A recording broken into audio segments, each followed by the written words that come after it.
All right, language lovers, ready to dive into something new. Always. This time, we're tackling Spanish. Ooh, excellent choice. It's one of those languages, you always hear people saying, oh, I wish I spoke Spanish, or Yeah. I took Spanish in high school, but... Right. So we're going to deep dive into this textbook Okay. that promises to take you from zero to hero, Zero to hero. all the way from level 1 to level 4. Wow, that's ambitious. I like it. But here's the thing. What's that? It's not just about, the grammar. Uh-huh. It's packed with cultural insights, too. That's so important. I'm glad to hear they're doing that. Because what's the point of learning a language Mhm. if you can't actually use it to connect with people and understand their culture, right?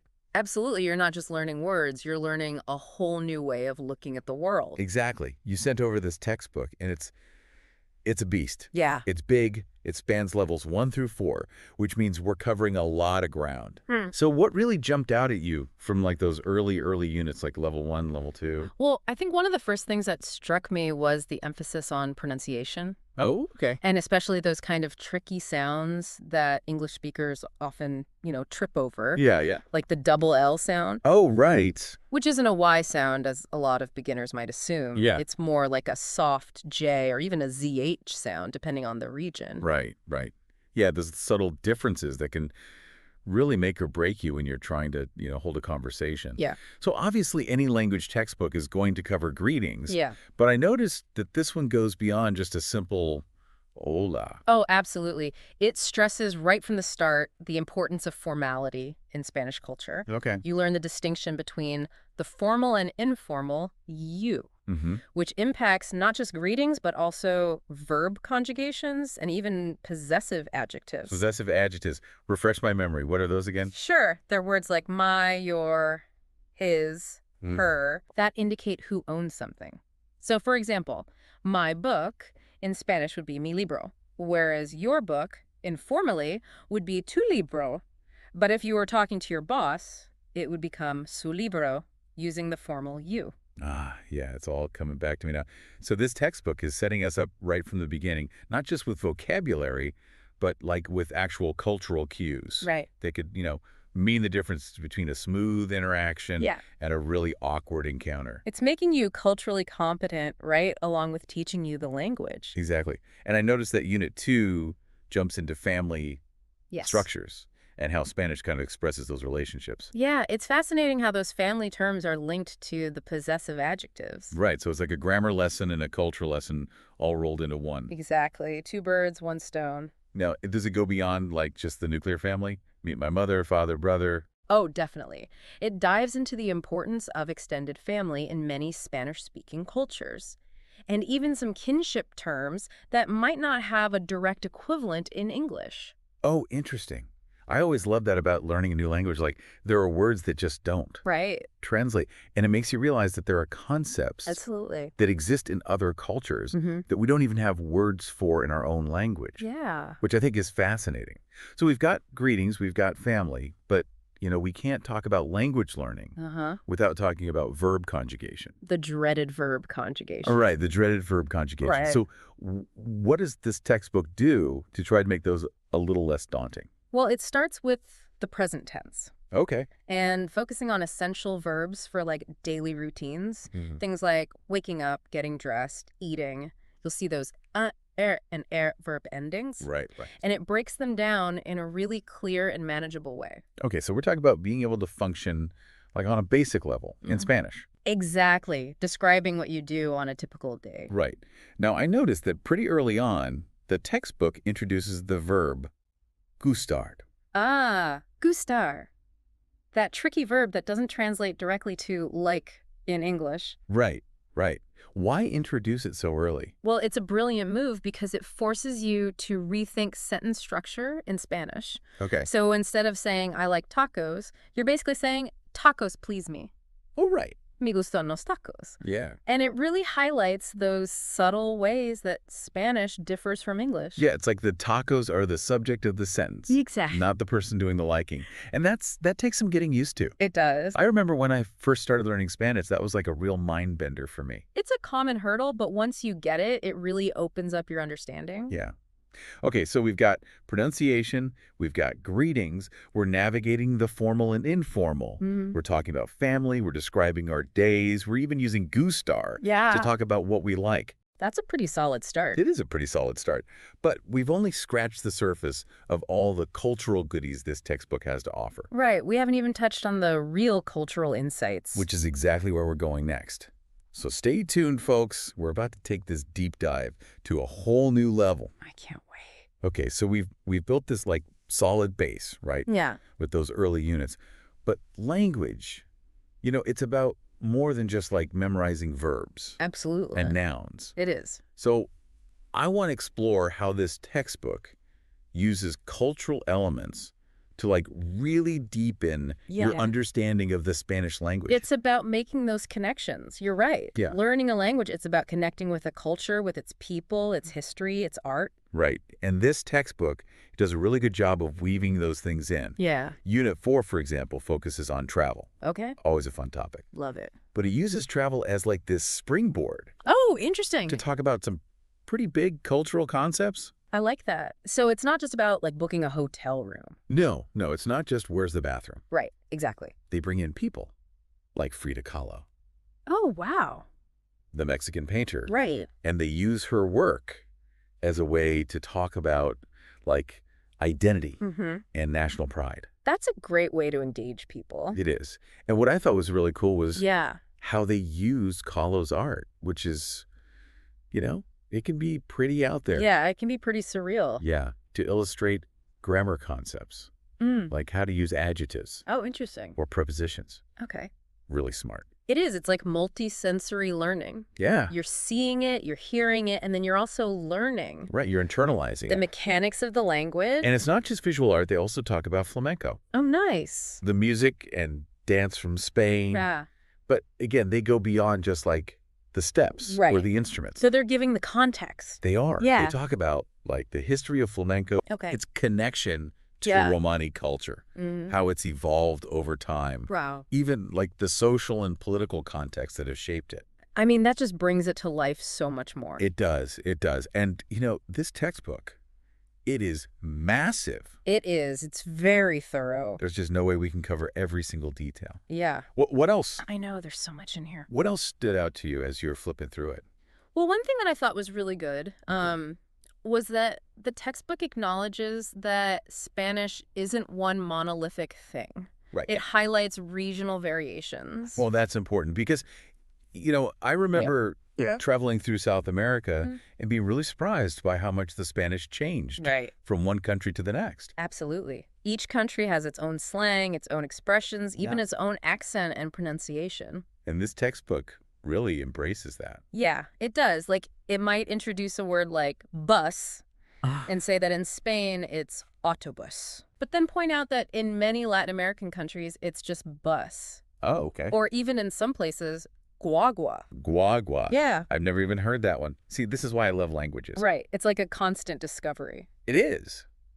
But does it give you any guidance on like how to deal with all these variations? It does, yeah. It encourages learners to just be aware of the variations and to like adapt accordingly. Right. And to not be afraid to ask for clarification if you don't understand something. Yeah, that's a good skill to have in any language. Right.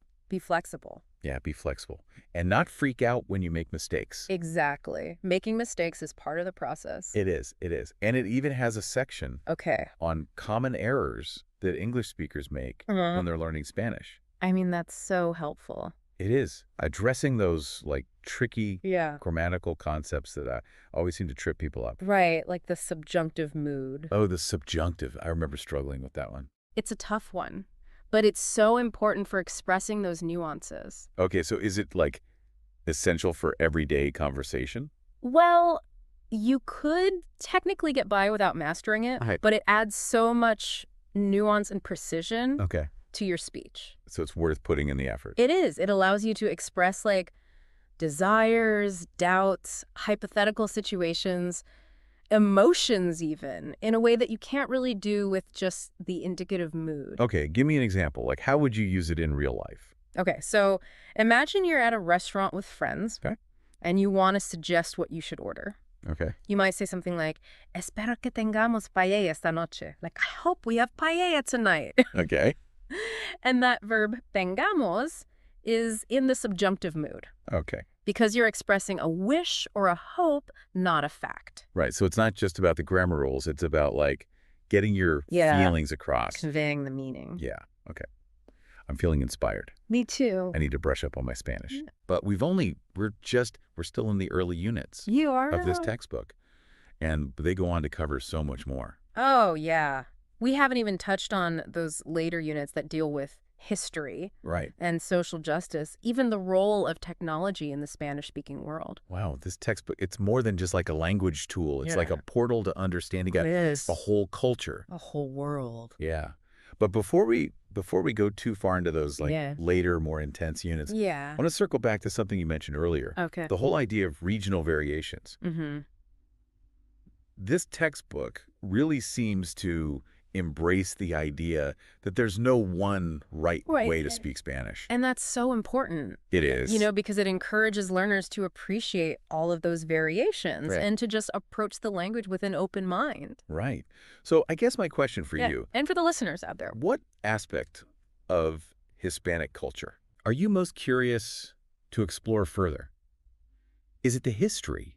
Is it the art? Is it the food? Right. What about those regional variations? Like, what piques your interest the most? Because we're only scratching the surface here. Absolutely. This deep dive, it's just a starting point. It is. But hopefully it's enough to spark your curiosity. It should be. I'm definitely feeling inspired. I think it's important to remember that no matter what level you're at, learning Spanish, it's not just about memorizing a bunch of rules. It's not just about the mechanics. Right. It's really about opening yourself up Yeah. to a whole different way of thinking, new perspectives, new experiences. And this textbook, you can really see it in those later units. Yeah. It encourages you to think critically about everything, about the world around you, and to use Spanish as a lens to view these complex issues. Okay, so we've been teasing Yes, we have. these higher level units. Yeah. Let's dive in. What kind of topics All right, let's do it. are we talking about here? So Unit 11, we jump into history, Okay. and it traces the whole evolution of the Spanish-speaking world, Right. from colonial times to the present day. But it's not just dates and battles. Okay. It's not just memorizing, Right. who conquered what when. Okay, so what does it do? Well, it brings in primary sources, Oh, cool. personal stories, even debates among historians. Wow. To give you this really rich picture of how the past shapes the present. I can see how that would be way more engaging than just Yeah. staring at a timeline. It is. It brings history to life. Okay, so what about Unit 12? Where to go from there? Unit 12 tackles the whole concept of identity, Okay. which, as you know, is very complex, especially when we're talking about the Spanish-speaking world, because Hispanic is a really broad term, right? And it is. It covers... So many cultures, Yeah. ethnicities, different historical experiences. So this unit's really about, understanding all the different people Yeah, it is. who speak this language. It dives into things like indigenous traditions, Afro-Latino heritage, the impact of, immigration, globalization. It even touches on some more sensitive topics, All right. like discrimination and the fight for equality. These are some heavy, Yeah, it gets pretty deep. themes. Yeah. It's pretty cool, though, to see a language textbook, tackling those issues. Right. It's encouraging people to think critically about the world. Yeah. So then Unit 13, Unit 13 keeps going with that okay? and focuses on global issues and challenges. Give me some examples. What kind of issues? Oh, you name it. Climate change, environmental sustainability, poverty, Okay. social inequality, Big topics. the role of technology in Yeah. shaping our future. And again, it's all about encouraging learners to consider different perspectives. Yeah. Debate solutions, really use their Spanish to engage in meaningful conversations about the world. It's almost training you to be not just fluent in Spanish, Right. but a global citizen. Which is what we all need to be, right? Right. Exactly. Especially in today's world. Mm. So after all those heavy topics, where do we go in Unit 14?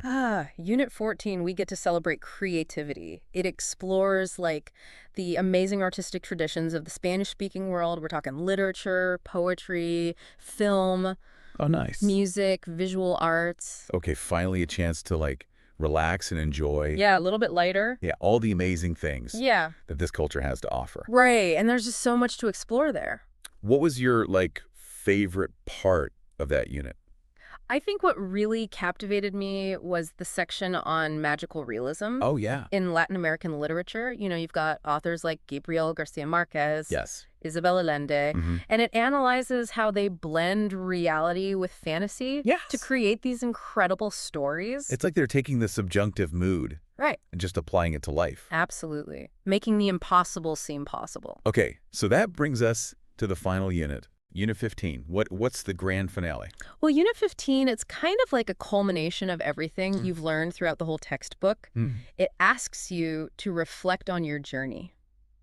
Think about how your perspectives may have changed, Okay. and to really embrace that this learning process Yeah. never really ends. So it's not an ending, it's more like It's a beginning. a beginning. Right. Because learning a language, it's a lifelong adventure. It just keeps going. Yeah, and it opens so many doors to new friendships, Absolutely. new experiences, new ways of seeing the world. It does. What an amazing journey this textbook It is. takes you on. It's really more than just a language course. Yeah. It's like a cultural exploration, It is. a history lesson, and Yeah. it even, challenges you Yeah. to think critically. What do you hope our listeners take away Mm. from this deep dive?